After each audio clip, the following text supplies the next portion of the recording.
इस बच्चे का आवाज़ ने तो दिल जीत लिया।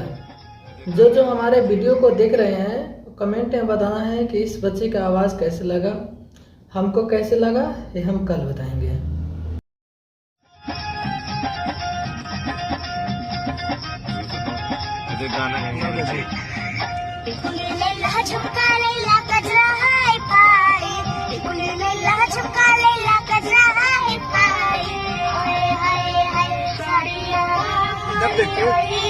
डांस भी करो।